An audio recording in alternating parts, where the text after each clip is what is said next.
What up, guys? Your boy Quake back with a brand new episode of the Diverse Mentality Podcast, number 356. And let's just get straight into the news because a lot of this podcast is going to be about Cardi B and Nicki Minaj. They're literally going back and forth. I mean, as I'm recording this, they can probably go back and forth right now. I don't know. They've been taking shots at each other. I might do a what really happened on them because it's like the mist of what's going on right now, and then maybe in the future, if it ever completely ends, I'll do a who really won. But I'm thinking about it. I'm going to figure out in these next day or two if I want to do that because I have other videos I'm working on. Let's get straight to the news. I'm going to do some updates of some previous stuff. So Dame Dash is now threatening to sue more people. And this time he's willing to drag Claudia Jordan into a $100 million legal battle. So let's go over the article. Dame Dash has been involved in no shortage of legal battles throughout his career. Now he's prepared to start one more.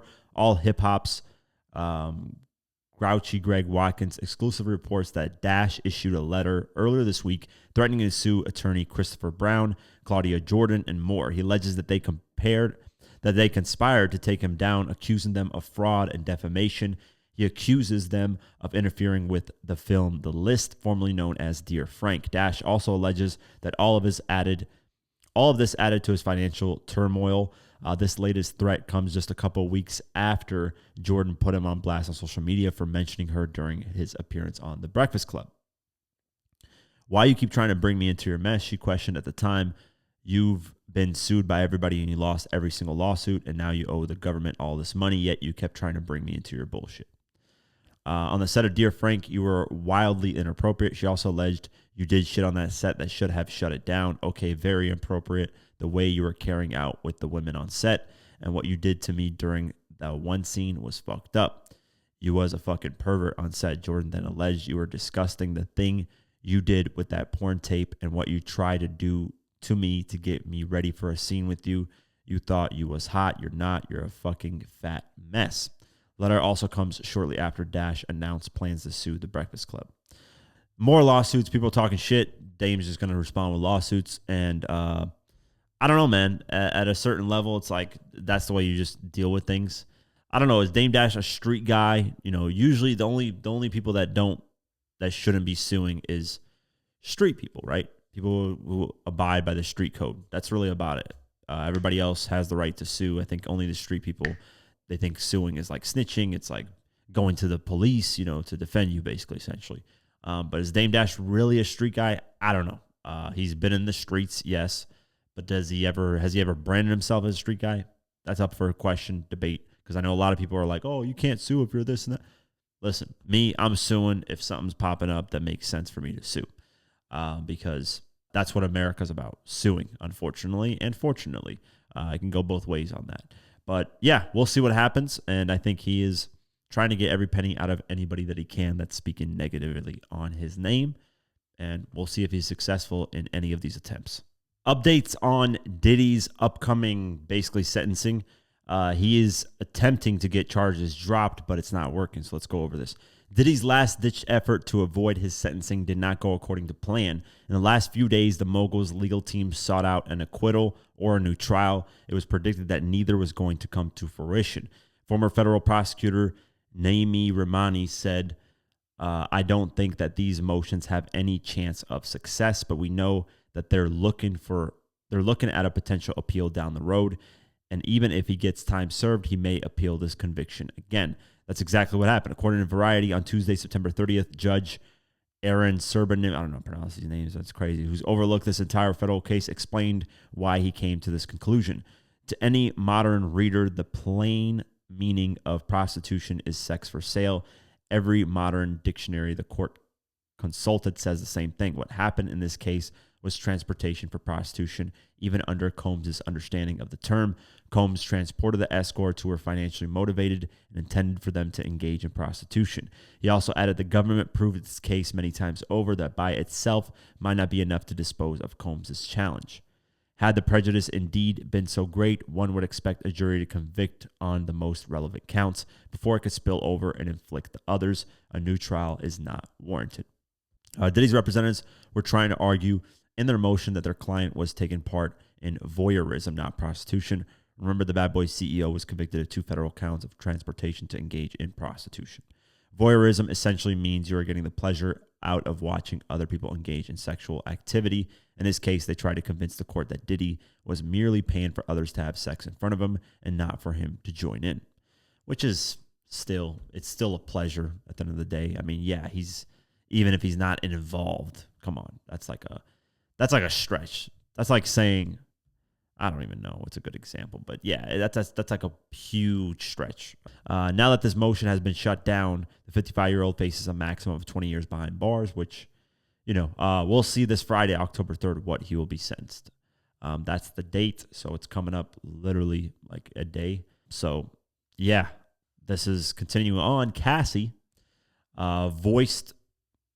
she basically released, like usually people, the prosecutors on the side that want to keep him locked up, they send in why the judge should give him, X amount of time. And then the people that love him will send in why he should be freed, right? So Cassie sent in her letter. So let's go over this. Let's see, he's being hit with 20 years total. Rolling Stone reports that earlier this week, the 160-page memo was submitted by the prosecution, who recommends that he's handed a sentence of 11 years and 3 months. Statements for some of Diddy's alleged victims, including Cassie, were included.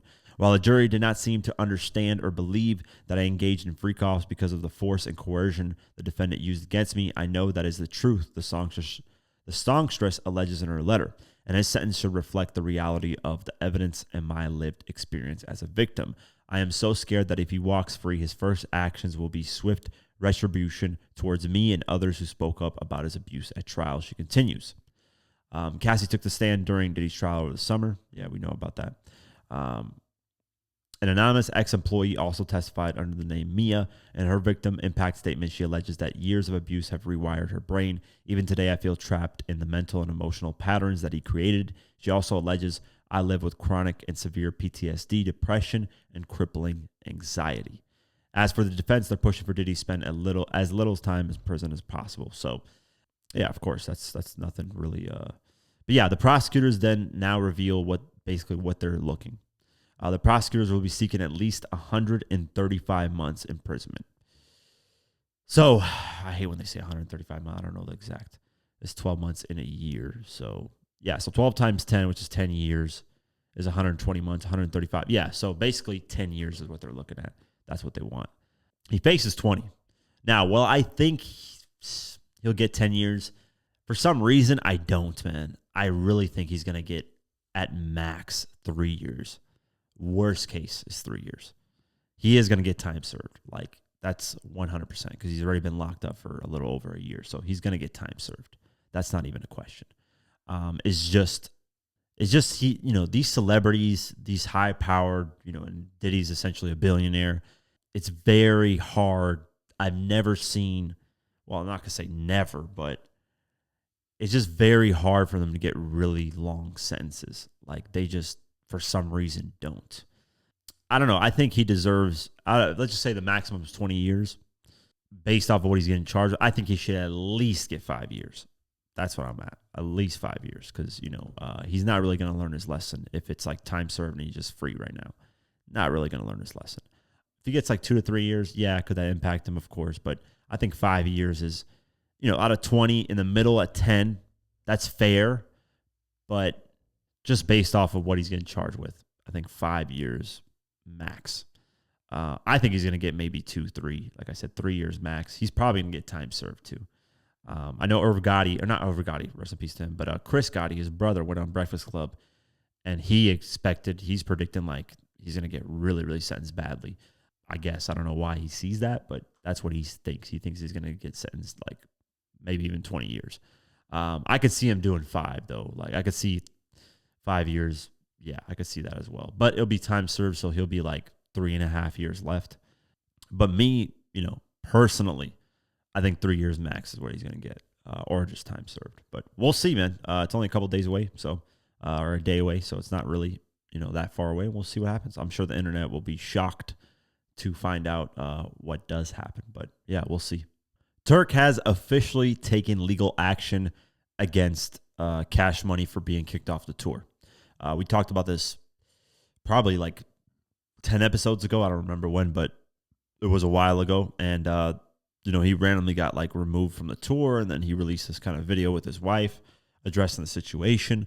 But now he's taking official legal action. Let's go over the article. This summer, Turk was abruptly removed from the Cash Money Millionaire's 30th anniversary tour. Now, according to Complex, he's taken legal action. The outlet reports that the performer filed a lawsuit in Broward County, Florida, against Artist by Artist Agency, LLC, as well as Dope Shows, Inc. He accused them of breach of contract, using his name and likeness without permission, and more. Allegedly, he signed a $400,000 deal to be a part of the tour and is owed $340,000 shortly after he was booted from the tour. He and his wife, manager Erica Imani Virgil, hopped online to share their side of the story. The same day after I refused to take less money than what the agency and the promoters of the Cash Money 30th anniversary tour owed me. Instead of saying they didn't have enough money to pay me, I received a last-minute termination notice saying I was a security risk, Turk alleged. Just days later, he made his intentions to take legal action known in an Instagram post. We won't tolerate slander or false narratives that damage my name or business, he declared. This will be handled the right way through the courts. The following month, Juvenile addressed Turk's controversial removal from the tour during a conversation with TMZ. It's kind of out of my control. That one there, he explained. The people that pay us, the higher-ups, made a decision. It puts me in an awkward position because I'm the one who actually fought for my guy to be on the tour. I got a new project coming out, and I want to make sure I give the fans a show. The people who paid for those tickets, so I got to go through with it, right? We didn't book the tour, Juvenile added. We didn't pay him. It ain't on us. I mean, yeah, but you could technically, I get what Juvenile's saying, but you could technically, vouch for him. Talk to the company. I don't know if he has behind the scenes. I'm not saying he didn't, but you could talk to the company and be like, hey, what are you guys doing? Blah, blah, blah, blah, blah. Just basically figuring out, saying, hey, why'd you guys kick him out instead of paying him what he was promised, which was $400,000. I don't know how many dates it is, how much the tour was, how many dates the tour was, but that's a good amount of money, man, for an artist that like legitimately hasn't had any type of hit music and isn't like a big brand of a name. I'm no disrespect to Turk. I'm not saying like nobody knows who the hell he is, but let's be honest here. Like Turk, the rapper, he doesn't really have. I don't know if he's gone platinum before. Let's actually see. He sold 82,000 copies on his album that he dropped, his first one, Young and Thug, in 2001. So he's probably got a platinum album or two. I don't know. He dropped Raw and Cut in 2004. Yeah, so I don't know, but for his name and brand to get 400,000 for I don't know how many shows, that's good, man. So I would be upset too if I didn't get that money. That's a good amount of money that's being offered. But yeah, we'll see what happens moving forward. He's right to take legal action if things happen like he said. But that's for the courts to decide. But yeah, we'll see what happens. More lawsuits, and this time it's directed at Rod Wave, and this one is a massive one. So let's go over the article. Recently, Rod Wave was hit with a federal lawsuit filed by Grizzly Touring. All Hip Hop's Greg exclusively reports that the promoter accuses him of breach of contract. Allegedly, he failed to deliver the number of shows that we agreed upon despite accepting money in advance. So here we go with more touring stuff. Rod Wave refuses to pay Grizzly a single penny of more than $27 million he owes, and was required to pay in the first instance, and he has instead chosen to spend his advance on private jets and lavish second homes, the lawsuit alleges. Moreover, Grizzly Touring alleges that the 25 artists violated an exclusivity clause in their contract by announcing plans to work with another promoter. Rod Wave has made unfortunate statements about Grizzly, falsely claiming that some of the shows during the last lap tour were canceled or rescheduled as a result of poor scheduling and routing by Grizzly, which is simply not true. Praven Patel, a lawyer for Grizzly Touring, alleges. This isn't the only lawsuit Rod Wave has been involved in lately. However, back in May, the Golden One Center in Sacramento, California, was also sued over a stop on his Nostalgia tour. Various individuals accused the venue of gross negligence due to a huge stampede that occurred in October of 2024. It led to multiple injuries, and plaintiffs are suing for trauma, medical costs, and more. Sadly, a 6-year-old child was even affected and is being represented by their legal guardian. Fortunately for Rod Wave, he is not named in the lawsuit. Yeah, man. I don't know, man. It's really interesting with these touring agencies and stuff, what's true and what's not, because the behind the scenes on that is insane sometimes, man. I've heard some crazy stories of artists just, not doing what they're supposed to be doing and then blaming the agency for not promoting things right. Because as an artist too, like if I was an artist, I would definitely promote my tour 100%. Even if I got paid in advance, I would still promote my tour because it makes me look good when a lot of people show up for me. Even if I got paid, let's just say I start a tour, I get paid in advance $10 million, right? I basically got all the money for the tour. Why do I care about promoting it? Because I already got my money. Well, you want to care about promoting because it helps build your brand. More people come out.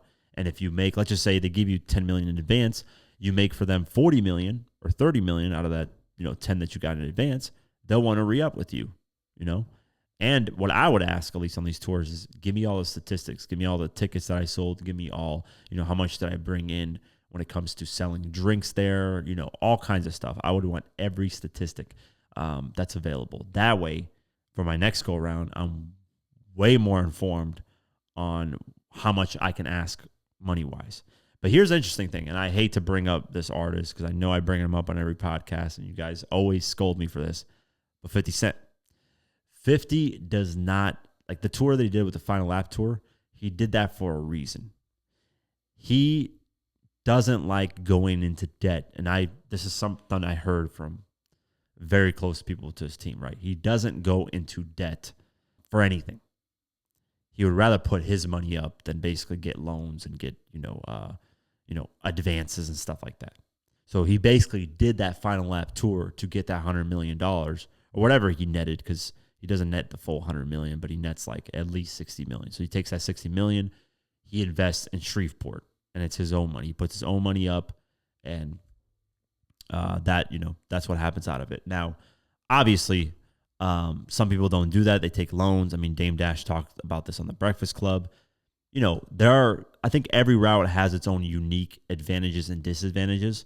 But, if let's just say you take, like, for example, I hate to be the conspiracy theorist, but for Diddy, right? A lot of what he's done was on loans. And when you do it on loans, it's something like you get accused of basically sex trafficking, all this stuff. All those can be pulled from you.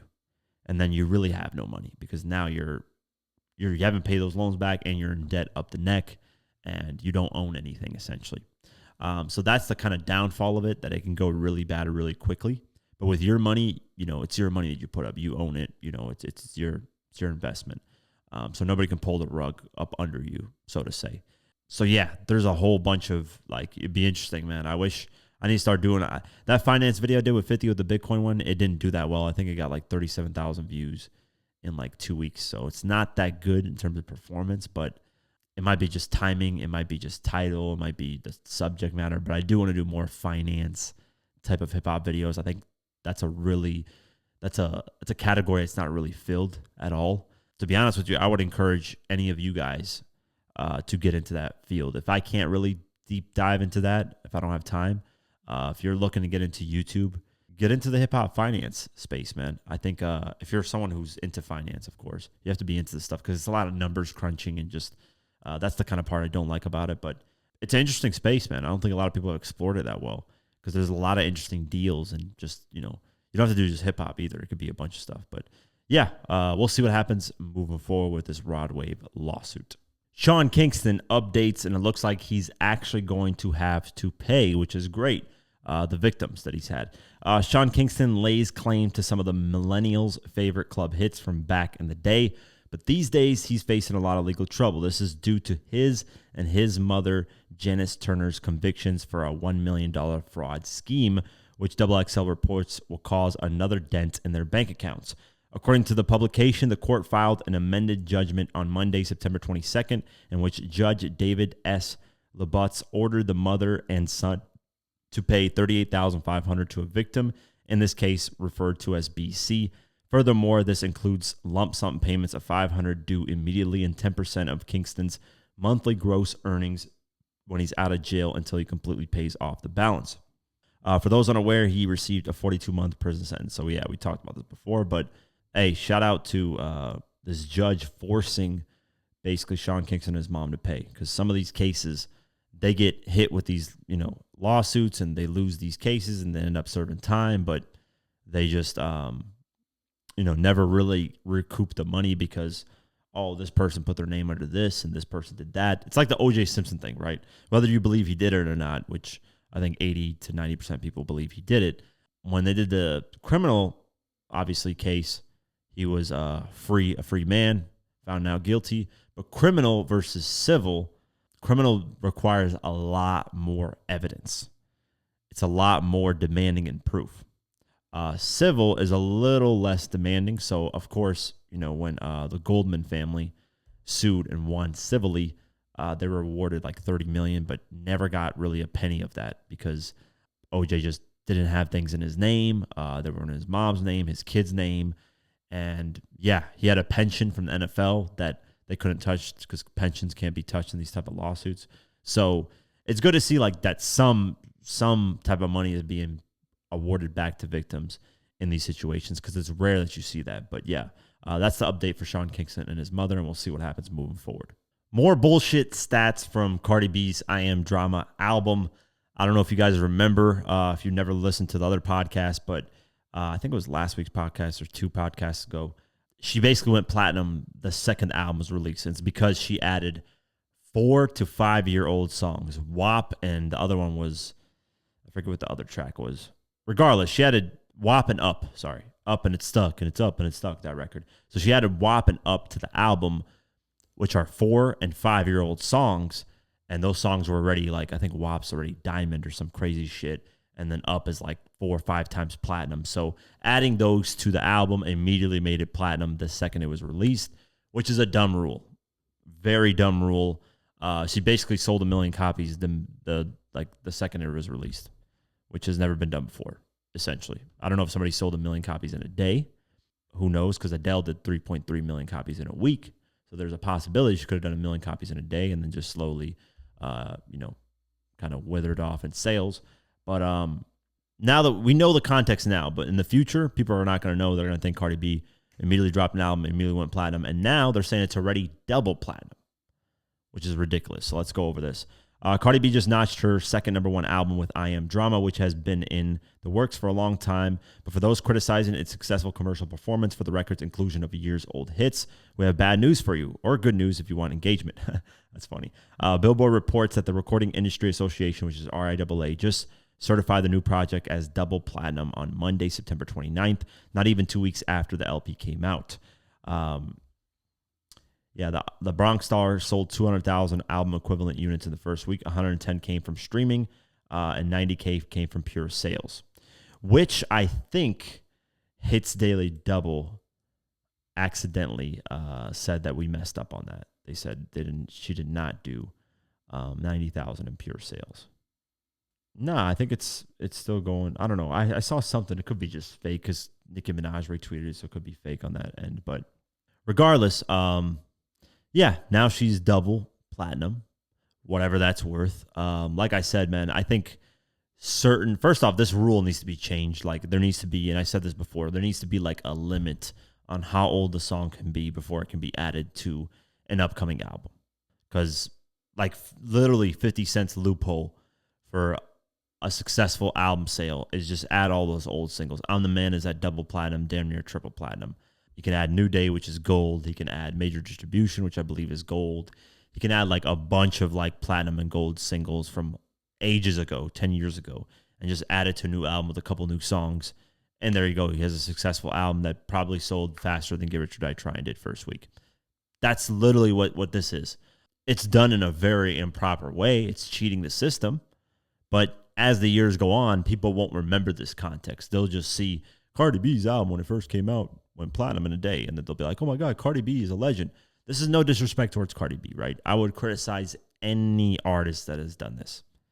Any artist. Doesn't matter who it is. Because it is extremely insecure of you to include very old songs on your album that did well. Like, it just shows that you're worried about sales that much, that people are going to clown you if you don't perform well. But yeah, I guess round of applause to her for going double platinum, but there is a difference between artists that have to sell physical CDs and artists that do streaming.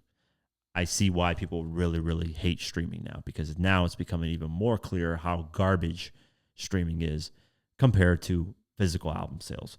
That's not to say that physical album sales numbers weren't boosted or something was going on sometimes behind the scenes with those, because Birdman at one point got accused of purchasing Lil Wayne CDs to try to get him to do 1 million copies again with the Carter 4. Sony got accused of purchasing a lot of Michael Jackson albums before Hits Daily Double, and SoundScan, Nielsen SoundScan came out to actually record proper album sales. There's a bunch of stories of artists or record labels boosting artists' physical CD sales to make them seem bigger than they are. There's a lot of that going on now, though, with streaming. It's a lot easier with streaming. But yeah, so it is double platinum. So congratulations to her. To me, is it officially double platinum? No, but hey, RIAA says it is. So whatever RIAA says goes. That's just the rules of it. Hopefully they change their rules in the future because this is ridiculous. But yeah, that's my take on it. All right, let's get into this Cardi B versus Nicki Minaj drama. But first, I want to break down this Cardi B audio that leaked where she's attacking Ice Spice, and then she talks about it on her Twitter and so on and so forth, because Cardi B essentially dissed a couple of female artists on her album Am I Drama. So let's go over this. Cardi B has had her has had a bad fair share of issues with fellow MCs. She feuded MC Nicki Minaj, JT, BIA, and more recently. Shocking audio of her allegedly going off on Ice Spice even surfaced online. In the audio shared by DJ Academic, she allegedly promises to beat the Bikini Bottom rapper up. For now, it remains unclear when the alleged audio was recorded. I'm going to show y'all. She allegedly said, I'm not Lotto. I'm going to beat her the fuck up. I'm going to knock her the fuck out. All y'all, I'm going to beat her ass. I'm going to get Riot beat up by my guys. Y'all going to see what the fuck is up. You think I'm pussy ass Lotto. So if you guys don't know, Ice Spice and Lotto beef with each other at one point, and she's basically saying, I'm not Lotto. I'm way more gangster than her. At this point, the men on the phone informed Cardi that Ice Spice was in town. She in New York. Tell her to link up. She allegedly insisted. Guys think I'm Lotto. You think I'm Nicki Minaj. I'll beat you the fuck up, all of y'all. The alleged audio arrived shortly after a snippet from an upcoming Ice Spice track leaked online. In it, she takes various shots at an unnamed op who some speculate to be Cardi. She might talk shit on the gram, but she won't talk shit to my face, she raps. Poser, she hear my song and copy everything I say, like, what the fuck, these bitches dirt. Just be yourself, this shit could work. Regardless, they're going back and forth, and then Cardi B explains basically the audio. And she says, and I don't give a fuck, I'm still in the motherfucking house. She posted a photo of what seems like Young Thug smiling. So she doesn't care, clearly, what she said about Ice Spice. So she wants to beef with her. And this is probably why a lot of her album's getting a lot of sales as well. She's really good in engaging entertainment online. Now she's going back and forth with Nicki Minaj, so it's obviously a good look for her. And Nicki Minaj is taking the bait. She's not too smart for responding. But Ice Spice's manager denies leaking the call. So let's go over this. Cardi B wanted to feed into the drama with her sophomore album, and boy, did she ever. Things have really gotten more intense in the following days following the release of the LP, especially between her and Ice Spice. Their feud hit its apex so far, at least earlier today, thanks to a shocking phone call leaking. Let's see here. It's worth noting through the day in which this took place, it is a bit murky, but what is coming to light is that Ice Spice's manager, James Rosemond Jr., denies leaking the call. Isn't James Rosemond Jimmy Rosemond, like Jimmy Henchman? Don't tell me Jimmy Henchman is literally Ice Spice's manager or Jimmy Henchman's son. Yeah, James Rosemond Jr., right? Because James Rosemond is literally Jimmy Henchman. No way. Let me see, Joseph. No way. Yeah, he is Ice Spice's manager. What the fuck? That is crazy. Cardi B tweeted, but wait, James, just because I know you didn't only record the beginning of that conversation, go ahead, baby, post the whole 11-minute combo when Ice Spice said she was in her feelings, all because I said sexy. Yeah, so basically James Rosemond, which is Ice Spice manager, responds to that, says, I did not record or leak that call. You hear me on the speaker with your manager, Tubby, who called me with you on a three-way, and you can literally hear that in the clip. The audio didn't come from me. I respect private conversations, and I'm not in the business of leaking anything.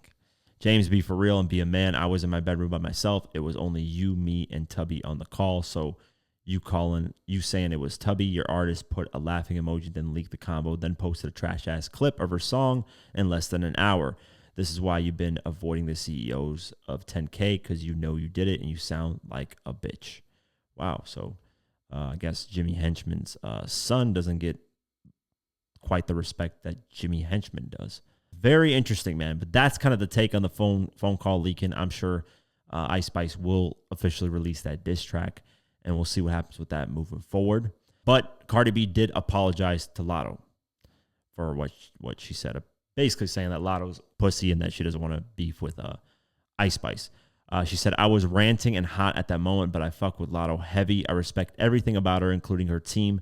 That's so sweet. And nope, I'm not too prideful to apologize to somebody I really respect. So this, my public apology, and I'm going to privately buy her back. Pretty cool, man. So yeah, she clearly has no issues with Lotto, and Lotto is the most beautiful female rapper out, period. She is just straight up gorgeous. Now let's get into Nicki Minaj versus Cardi B. And this is where things get really, really crazy. There's a lot of back and forth. I don't think I'm going to cover it all because a lot of it's just all this, that, this, you know. So Nicki Minaj started things off saying A, B, C, D, E, F, G, pregnant, play with his pussy. Then Cardi B responded saying A, B, C, D, E, F, G, your man have to snatch pussy. Pussy tastes like honeycomb. Your bro be touching 12-year-olds. So if you don't know what she's referring to, Nicki Minaj's husband was, a pedophile, accused, actually convicted pedophile, which is kind of crazy when you think about it, that a woman who's a multimillionaire decided to get back with a guy who got charged as a pedophile. Crazy, crazy, crazy. That guy hit the lotto. I don't know how literally no pun intended with the rapper, but he hit the lotto with Nicki Minaj.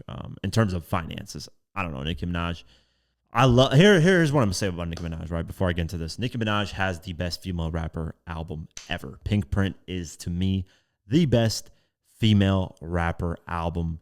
I don't know. I guess you could put Lauryn Hill, but hold on until that. Missy Elliott has some good projects as well. But I think Pink Print, to me, at least, is the best female rap album ever. I think that's just such a great album, up and down. She was going through a lot at that moment. But regardless, I do think Nicki Minaj is kind of off the rails a little bit. She just has these random ass rants, and I'm always like, what the hell is going on? But then she responds to Cardi B after Cardi B said that and posts a picture of Barney with Cardi B's hairstyle. So basically she's saying you look like Barney.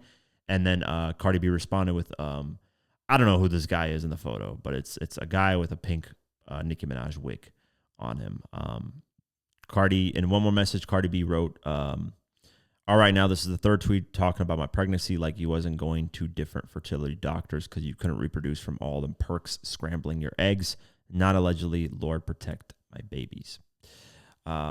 She said that when Nicki Minaj said raw dog and pregnant with the fourth baby, Barney B, BV, HPV, allegedly. She posted a photo of American Dad, the alien, spreading his butt, which is hilarious. And then she tweeted on, Nicki Minaj again said ABDFG, falling off the charts with a big belly, running trains barefoot, still smelly, still you could not outsell me. So there's some rhyming bars. Cardi B responded saying, why you keep bringing up my album? It's not the gag that you think it is. You've been in the game like 16 years. You need to compare yourself to your peers that started around your time, Rihanna, Taylor Swift, Drake. Those are the numbers you need to be competing with, and you can't because you're doing lower than all of them. I was in high school when you came out. What the fuck is you comparing yourself to me for? Valid point. I'm not, refuting that. It's a valid point. Then Nicki Minaj drags Cardi B's kids into this, or kid, I guess. So she says, she's so stupid to find me a bitch. Remember, y'all called cops on me last time. Made them tell us we had to leave NY because you and your man was afraid for y'all lives. I do remember that. I reported on that. Naho dropped the receipts. Barney B, you'll be eating out the garbage cans of the Bronx in the name of Jesus soon. Barney B had the whole label fly out to Cali to beg me to do a joint tour and album with her. I don't want to have to drop that recorded call. That's why all the sabotage on my tour. Drop the receipts, dumb bitch. You costing them millions with their $4 album, $5 coupon. And then she posts a picture, which I actually laughed at. It was funny. Jay-Z in a Nicki Minaj pink wig with the lawsuit being handed to him, and he has like a sad face, which is hilarious, by the way. Cardi keep trying to play into the Papa Bear's birthday, blah, blah, blah. Fuck the vulture B-Day. Jay-Z take off that fucking lace front.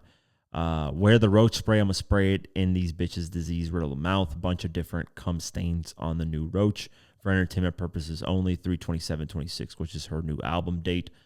All promotion, of course, for her and for Cardi B. Lucian, Elliott, Rico Nation, I promise you. Tell that dizzy hoe to stand down. I promise you. Barney Dangerous, Bodega Barney, what up? Your sister can get that chest caved in if you pregnant with another monkey or roach right now for entertainment purposes only. Culture, you a roach, which is actually insane because that's dissing Cardi B's kid. She says, culture, you a roach and a monkey like your sister. Cokie B, please don't sniff coke with baby. 4 or 5 word. Carlos, culture, a vulture and her mama a crow. So stupid to not see once Wendy ate that crow what happened. They played you to do that. Hex to yourself, you flop ass heavy tongue hoe. Yeah, just album flop, pussy flop, never want to fight, outrank in your own gang, shut the fuck up, blah, blah, blah, can't pull 220K. Do something. We in New York, heavy on it, culture vulture, you ugly too. She's just going in, just constantly. I think she sent out like 20 tweets. Cardi B then responds in a kind of interesting way. She responds to a lot of tweets, actually. Girl, it's your son's birthday. Why are you on Twitter dedicating essays to me? For the love of God, go to Chuck E. Cheese. When have I ever had a seizure? You the one that went on that award show saying you ain't want to call 911 after you was shaken from that drug overdose. Talking about a not miss. I'm standing right here. Like, damn, how you pressed over an album you ain't got a hit in or mention in, bitch feelings. Because I ain't paid her no attention. You haven't even cut your fucking kid's cake. My God, at 6 o'clock in LA, you must have took your first line of the day. And let me tell you something. Let this be the last time you mention my kids before I spill the tea on yours. While you talking about ABCs, you going to leave me the fuck alone today, ho. I'm sick of you, bitch. This is all Cardi B, by the way. Wait, bring that ass here. You talking about my father. My father never been to jail. Never been to jail a day in his life. Go get a detective and tell them to run them records. Don't put them dirty ass allegations from your bloodline on mine. Your daddy was a crackhead and your brother was raping his stepchild. You got medical records on me. Post them, bitch. You gonna leave me the fuck alone today. I ain't gonna lie, man. Nicki Minaj's family does have a few crazy things in her thing. But continue on, trying to call me out, fight because I'm pregnant as fuck. You never have that energy when I see you in person. I seen you at 2 Met Galas and you never have that energy. But where the fuck you at? My guys is outside right now. Where the hell y'all at? Bitch, you wish you could call my daughter ugly. Culture is beautiful, and you know that. Your hate is so deep, dark, and nasty because your son nonverbal because you fuck with him with them drugs. So you jealous of everybody's kids and their happiness. Bitch, where the fuck you at? Stop talking. Drop the Addy right now and don't go tagging the feds and police like you did 3 months ago, you pussy ass bitch. Papa Bear, I'm sorry you can't speak and banging spoons because your mom couldn't put the drugs down. I'm sorry your mom not even paying attention to you on your own birthday because she's such an obsessed, dark-spirited, hating hoe. That's kind of crazy, though. If it's your kid's birthday and you're on Twitter attacking Cardi B, that's not the best time to be, doing that. Spend time with your kids, man. Continuing on, Cardi B claims she's willing to go to jail over this, over basically Nicki Minaj dissing her kid. You said he was going to kick my child gums back. Didn't you say you wasn't NY this past words now? Where the fuck you at? Because today going to be the day I go to jail. She ain't playing around. And obviously bringing kids into things is not the best thing. Then Nicki Minaj just goes at Charlemagne and Harvey Weinstein, I think, or Harvey, somebody whose name's Harvey. I don't know which Harvey she's referring to. But Charlemagne, did you put them bleaching cream on your dick too? She tagged Donald Trump and said, lock them up. Imagine if you called yourself Shrump the God on bitch. Lock up Born, Lauren, and Jess with those testicles too. They're very nasty people. Queens guys, run those guys. Thank you. And then she put her album date on there, which is weird, randomly attacking Charlemagne. But then Nicki Minaj shares her own Meet the Grams style message and says this: Dear Ramir, I'm sorry that the camel framed you by putting things in your car, allegedly. She's going at Jay-Z, which I think is the guy who says that Jay-Z is his father. She says, Dear Amir, I'm sorry that the camel framed you by putting things in your car, allegedly. I'm sorry he wanted you in prison the way he wants all his enemies. He's weak, ugly too, but I guess when you have money invested into the private prison system. Welp, IDK, this is all alleged.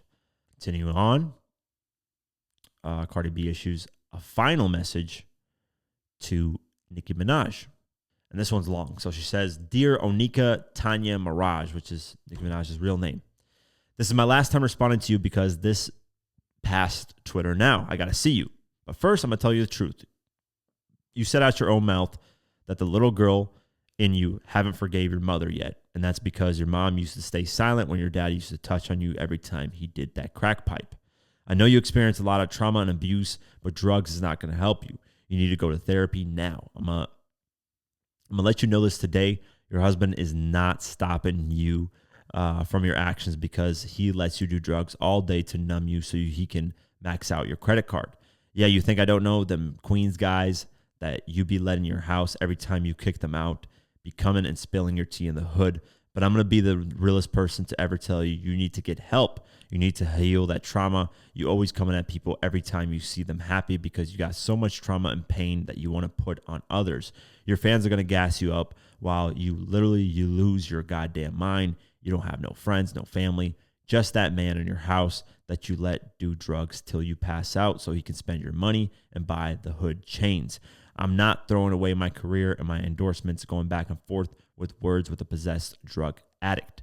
I'll see you when I see you. Damn. Crazy, man. Crazy. That is a hell of a message. And I don't know, man. I don't know if Nicki Minaj is doing drugs or but whatever, but who knows, man. Then Nicki Minaj attacks Jay-Z again and says, Jay-Z got mad that I want to give him a beat that I had already began legal paperwork for the song I did with Weekend on Queen. He said it's Beyonce beat and Ho Burson just laid down and let them take it and then sue me for remaking a similar beat. So I don't know what the Nicki Minaj and Jay-Z thing. I think she has like accusations against him of potentially stopping him. But continuing on, Cardi B addresses her one more time and says, quiet as kept. The truth is you have been diagnosed with schizophrenia and bipolar for almost 9 years. And you also on heavy drugs, cocaine, perks, and Xanax. You don't listen to nobody around you. The only person that have the power is Kenneth Petty, but you know what happens with that Amex when you sedated. Yeah, man. All this stuff is just utterly insane. I think Nicki Minaj responded to that. Let's see.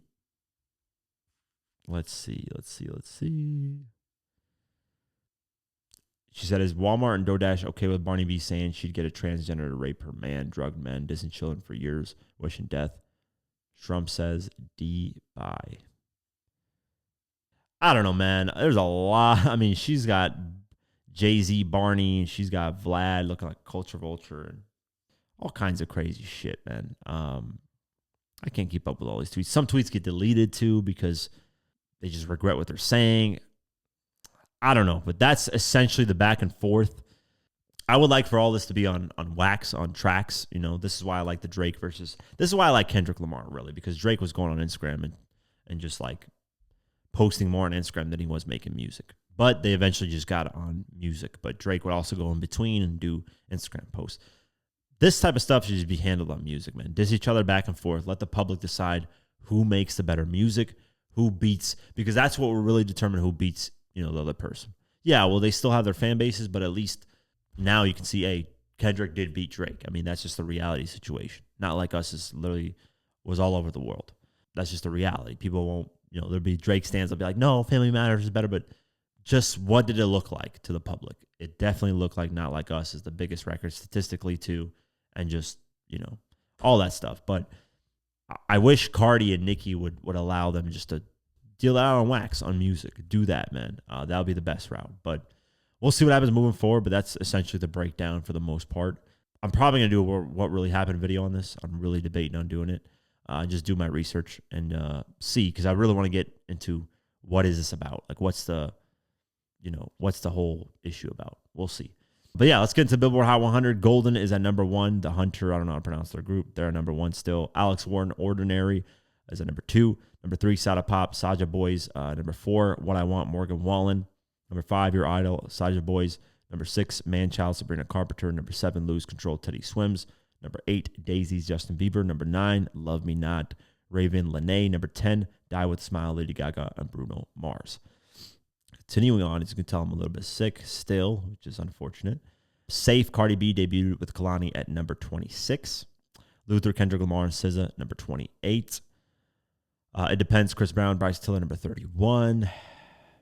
Magnet, Cardi B debuted at number 37. Cardi B Outside is at number 42. Pretty and Petty, Cardi B debuted at number 43. Pick It Up, Hello, and Dead, Cardi B debuted at number 45, 46, and 47. BX Plug, Hell at Night, number 49. Bodega Baddie debuted at number 53 for Cardi B. Tyler, the Creator, Sugar on My Tongue, number 55. Damn, I'm not seeing no Drake records. That's crazy. What's Going On, Cardi B, number 63 debut. Time, Cardi B, number 65 debut. Imaginary Players, re-entry at number 66 for Cardi B. Number 70 debut, Man of Your Word, Cardi B. Salute, Cardi B debut at number 73. Gunna, WGFT, number 76. Shower Tears, Cardi B, number 81 debut. NBA Youngboy, Shot Calling, number 84. Number 85, Cardi B, Better Than You debut. Principal, Cardi B, number 92 debut. Which One, Drake and Central Street, number 96. And then, what did I miss? Drake, number 100. Damn, Drake might actually fall off the Hot 100 for the first time in ages. He's not having a single song on here right now, besides those last two, which is like, I think it's going to end his run because he's been having a hell of a run on the Hot 100 for a long time. We'll see. I mean, which one's about to fall off? What did I miss about to fall off? Which one's at number 96 and what did I miss at number 100? So, yeah, that's crazy because I was like, where's these Drake records? But yeah, that's it for today's episode of the Diverse Mentality Podcast. As always, appreciate you guys for watching, streaming, all that. Stream us, Spotify, Deezer, Pocket Cast, YouTube, all that. And check out the artist interviews on the main Diverse Mentality channel. Detail 1 is about to be up, and I'm going to really fully officially release the Sha Money XL interview I did during the Get Rich or Die Trying documentary. So that will be released in its entirety for the first time ever. So be on the lookout for that as well. Check out the artist interviews there, of course, and have an amazing night, day whenever you listen to this, and peace.